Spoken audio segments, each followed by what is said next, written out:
लखनऊ में जन्नतुल बकी की शहादत की बरसी पर बड़ा एहतजाज हुआ।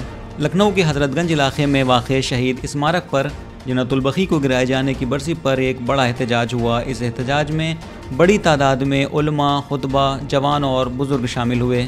इस मौके पर लोगों ने 1926 में आले सऊद की हुकूमत के ज़रिए अइम्मा के मज़ारात को शहीद किए जाने की शदीद मज़म्मत की और डिमांड रखी कि जन्नतुल बकी को दोबारा तामीर किया जाए।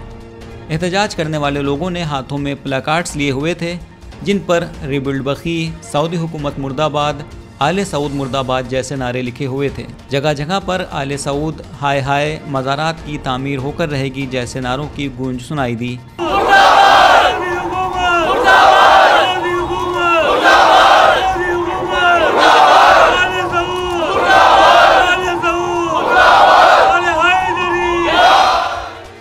इस मौके पर डॉक्टर यासूब अब्बास ने खिताब करते हुए कहा कि हमारी तहरीक पर अमल दरामद तभी होगा जब हम सब एकजुट होकर आवाज़ बुलंद करेंगे।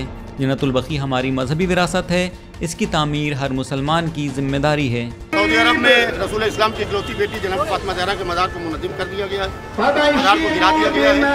उसको लेकर हम ज़बरदस्त तरीके से विरोध प्रदर्शन कर रहे हैं और इस विरोध प्रदर्शन की वजह यह है कि रसूलुल्लाह की इकलौती बेटी का मज़ार गिरा दिया गया है। हम जालिम और जाबिर सऊदी हुकूमत के खिलाफ ज़बरदस्त तरीके से विरोध प्रदर्शन, हम भारत के प्रधानमंत्री जी को मेमोरेंडम भी भेज रहे हैं कि भारत के प्रधानमंत्री सऊदी हुकूमत पर दबाव बनाए ताकि वो दबाव बना के पूरी तरीके से। उन्होंने इंटरनेशनल मुस्लिम उम्मा से भी अपील की कि जन्नतुल बकी की बहाली के लिए सऊदी हुकूमत पर दबाव बनाया जाए।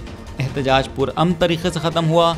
आखिर में लखनऊ के डीएम को मेमोरेंडम दिया गया और एहतजाज पुरअमन तरीके से ख़त्म हुआ। लेकिन लोगों ने ऐलान किया कि जब तक जन्नतुल बकी की तामीर नहीं होती ये जद्दोजहद जारी रहेगी। ऐसे ही और ख़बरों को देखने के लिए सब्सक्राइब करें अपना हिंदी को।